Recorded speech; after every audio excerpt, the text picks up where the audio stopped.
You know, it's funny making your living in such a horribly named band as Slobberbone. For years, I'd come up with the names. Probably had them all in a notebook. It was like my fantasy. What if we hadn't snuck with Slobberbone like the idiots we were?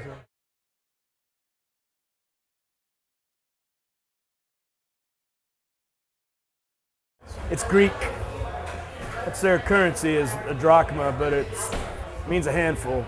And I guess it goes back to ancient times when you traded like for salt or whatever. It was a handful.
When Slobberbone was shutting down, it took 2 years to shut down, basically. If you'd asked me then, I had no intentions of being in a band, But the Drams happened really easily, so that's sort of the way I always made my decisions with Slobberbone, just sort of go wherever it takes you. So.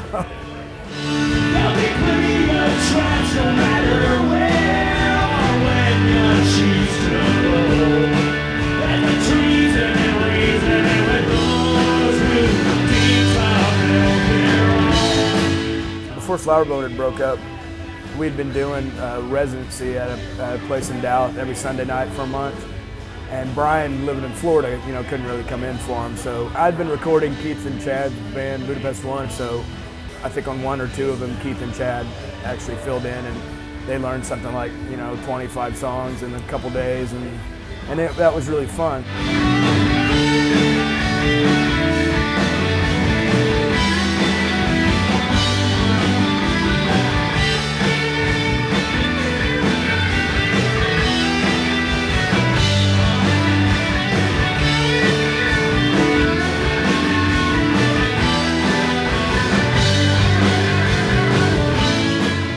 2 years ago at South by, I was booked for a solo show and thought I was going to be on a solo showcase, but it turns out it was between bands. But this was the week, after the very last Slobberbone show, so we practiced a couple times and with the new songs and went and did it. That gig was the first gig I ever played bass, for real.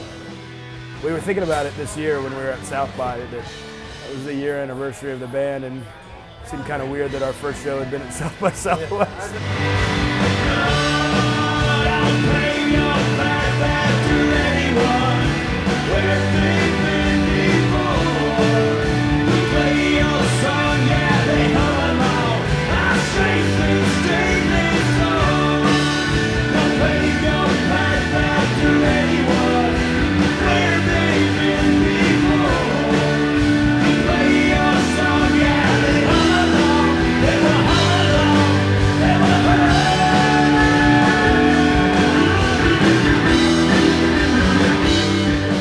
It was fun right away, by the time we did the first South by and stuff, so we started booking local shows, like here and there and stuff.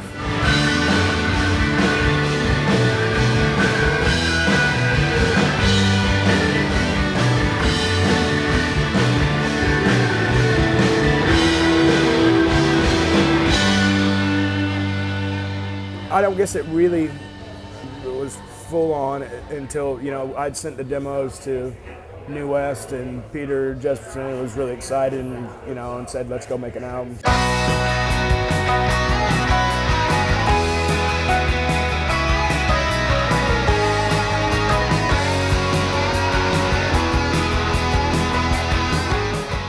We purposely, production-wise and stuff, went away from what kind of Slobberbone was known for. The songs were more melodic and stuff, but it was more about, doing things in the studio that make us grin and go, oh yeah, and really kind of going overboard with it.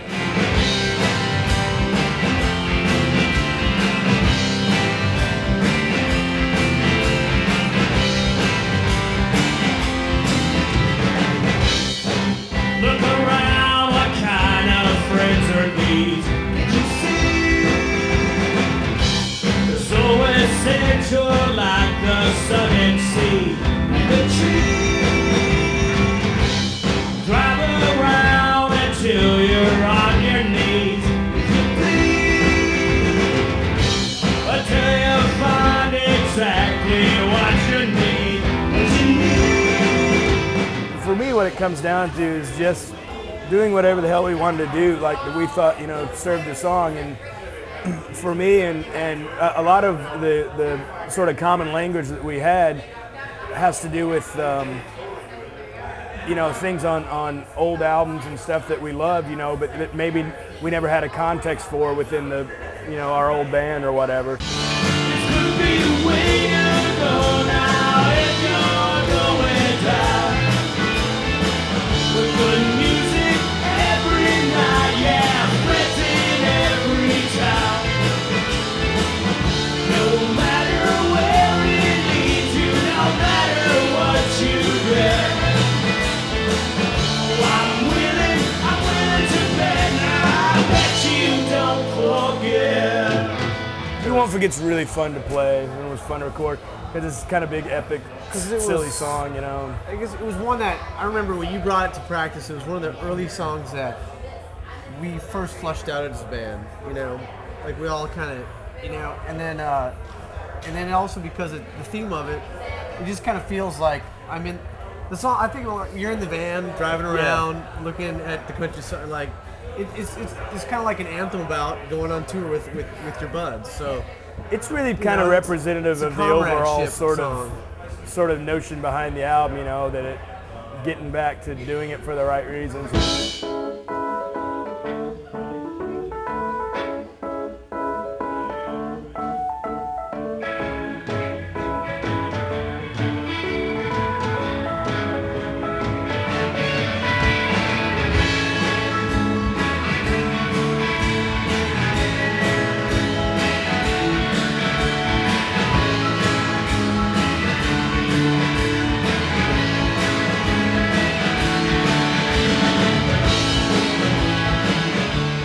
How bouncy and silly it is. If there's one defining thing for the album, that's it, in terms of our attitude and stuff going in.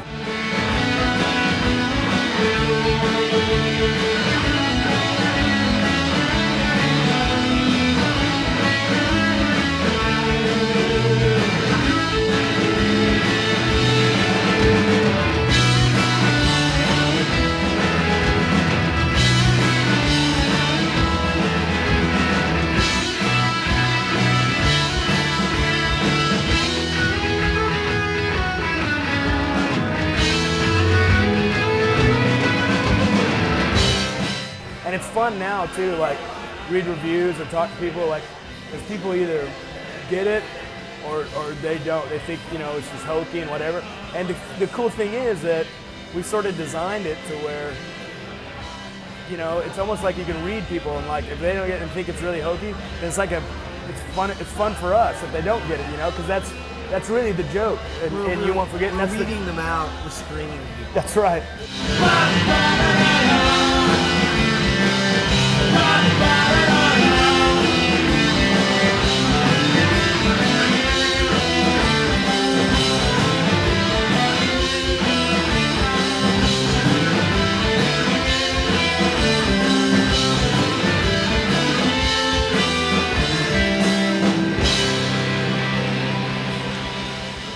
I had started writing some kind of more up songs, and part of that was me being home much more than I had been before, and watching the news and just being pissed off and depressed, you know.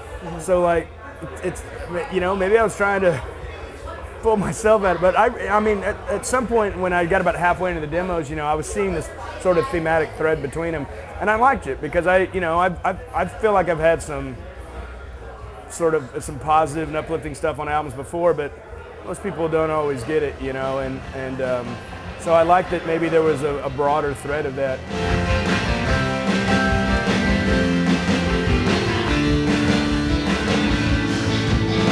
Party girl from Pensacola, frequent flyer, yeah, your bag weighs a ton.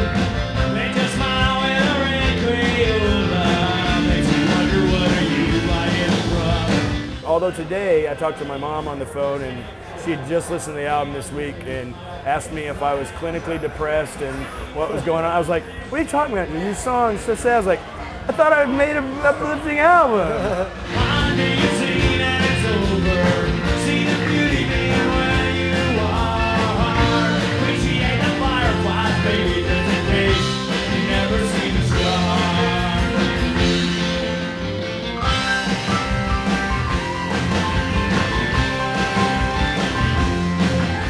I'd already written about half the album when these guys started working, so you know they were my songs. But it's already on a on a level different from Slobberbone was, because Slobberbone, I would bring the songs and basically people would come up with the parts, you know, and that fit the song. But with this band, I'll come in with chords and words maybe. There's a lot more sort of arranging and stuff that goes on between, you know, the five of us. One day you see that it's over, see the beauty being where you are. Appreciate the fireflies, baby, just in case you never see the star.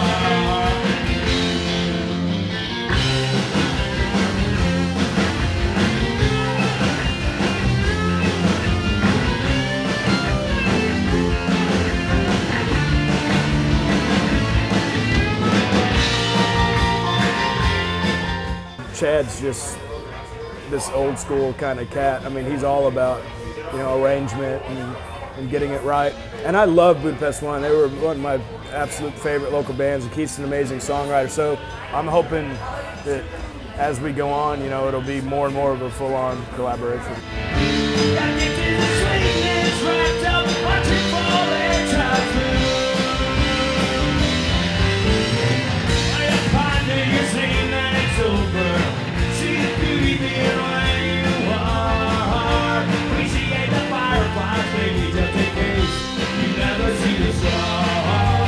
The funny thing is, it's almost like we're going in this really uncool direction, you know?